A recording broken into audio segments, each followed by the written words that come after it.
Hey guys.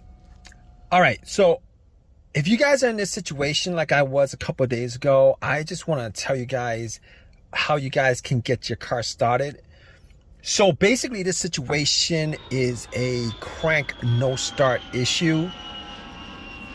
So basically my car worked fine for the longest time. I had no issues whatsoever. Battery was good. Haven't had battery issues at all. And out of nowhere, I parked it, got a crank no start issue. And the thing about it is, it drove fine the whole entire day, had no issues whatsoever. I went to a bunch of places. I drove it to the store, to the pet shop. I even got a couple of goldfishes when this occurred. It was pretty much at the end of the day. All right. Got some goldfishes at PetSmart. Went to a CVS to pick up something to drink. And got back out. Tried to start my car. And all I got was a crank, but it would not run. Crank, it would not run. Crank, it would not run. And I tried to start it multiple times. So I was a little bit worried because it's very, very, very warm out. And probably like in the mid 90s. Had some goldfish in a bag. And I was worried that those goldfishes might die. So I was a little bit stressed out with the whole situation. All right. I did get something to drink. I did get a can of Coke in Arizona. And they were kind of cold. So I actually put it in the bag where the goldfish were and hoping that the goldfishes would survive. But that's neither here nor there.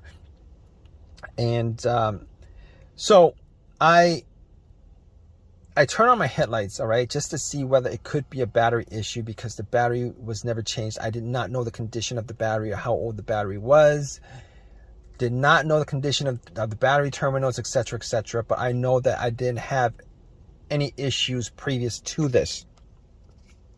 I turned on my headlights, went out, checked. The headlights were very, very bright. The cranks were very, very strong. It wasn't like it was struggling to crank. It wasn't like it was struggling to crank at all. It was the cranks were very, very strong. All right. Now, knowing from previous experiences, if the battery is weak, I would normally get a weak crank. Like it would try to start, but it wouldn't. And the more you crank it, the weaker it got till it just would not crank it on you because your battery's dead. However, I was getting strong cranks, but I had to eliminate the battery 100% in this situation because you never know, because there's like a lot of electrical parts in the car and you never know. All right. Well, you kind of know, but you never really know because when it comes to troubleshooting vehicles, I want to just go down the list and just eliminate one after another, after another, after another. All right. So I actually got to the battery and I was looking at it. Now, I didn't know what shape the battery was in. It did look really old. The terminals were really dirty and the terminals were a little bit loose. So what I did was I took the terminals off. I got some paper towel.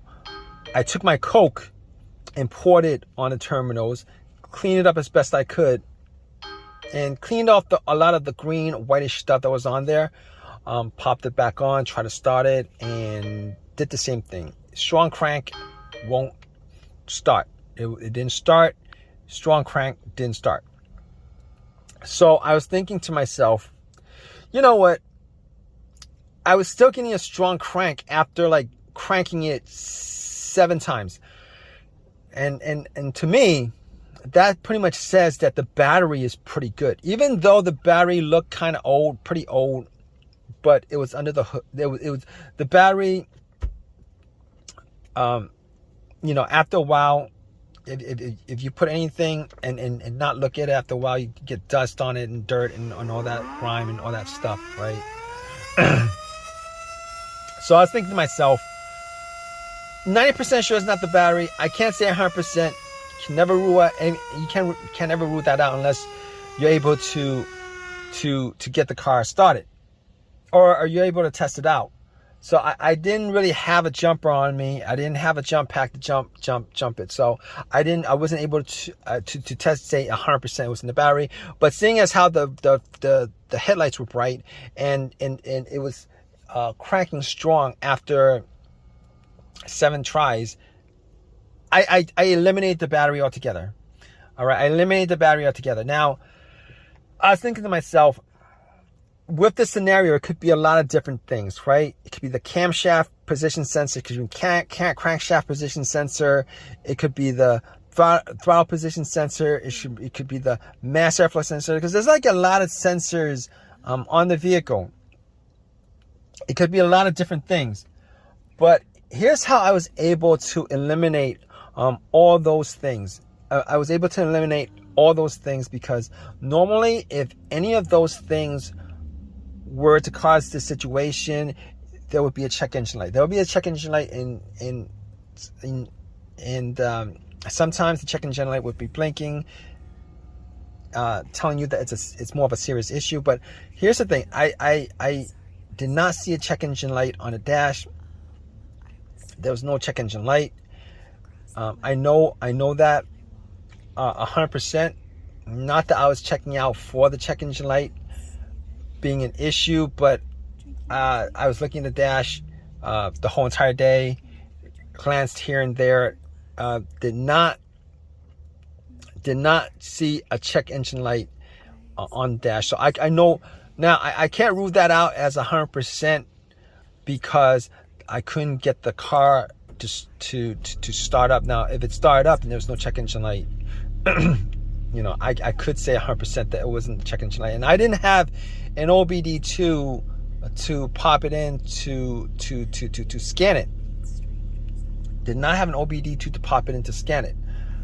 However, I was going to rule that out because I was going through scenarios as best as I can because it was getting pretty warm and my goldfish, my goldfishes were gonna die. So I was like, all right. Should I call AAA? Maybe I could go back into CVS with the goldfish and put it in the fridge, you know.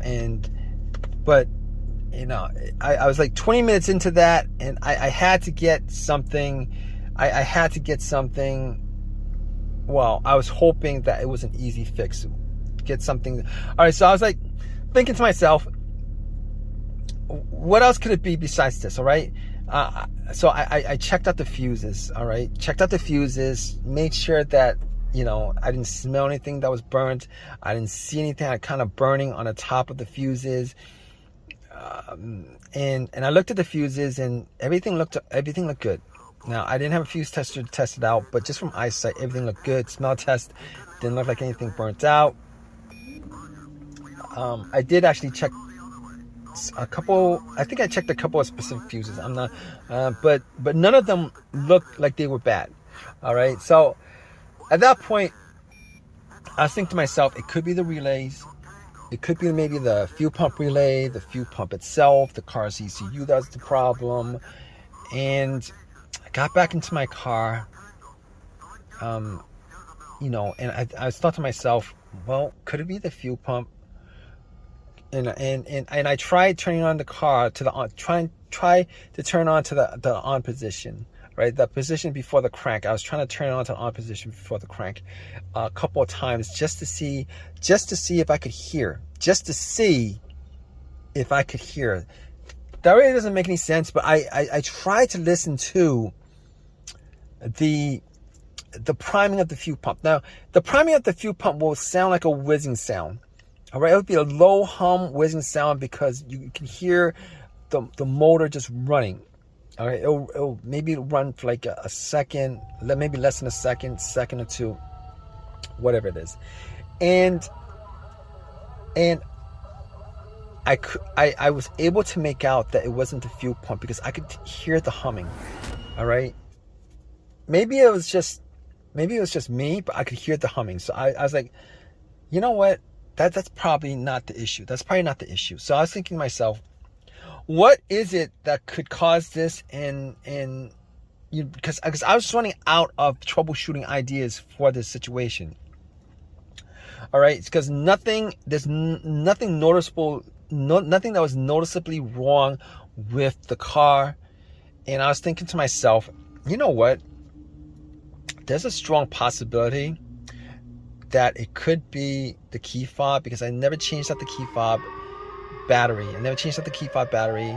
And I knew somebody who had this particular situation come up where I tried to help them out, and it turned out that it was something as simple as the key fob battery that was causing it, because the battery was either dead or so low that the car could not read that the key fob was in the car. The alarm, the remote was in the car. So I'm at CVS. It's worth a try. I'm at CVS. It's worth a try. It'll be a quick fix if that is the fix, and I could save my goldfishes, etc., etc. And I was like, all right. So I'm gonna take the key fob battery out, because anything outside of this, I wouldn't be able to diagnose without a scan tool, without going through all the fuses, without going through the relay, etc., etc. But since the fuel pump was making a sound, I knew that the relay was working. But anyway, I took a chance on it, hoping that maybe I could fix the situation and just get home real fast. So key fob, I went to CVS, bought a battery.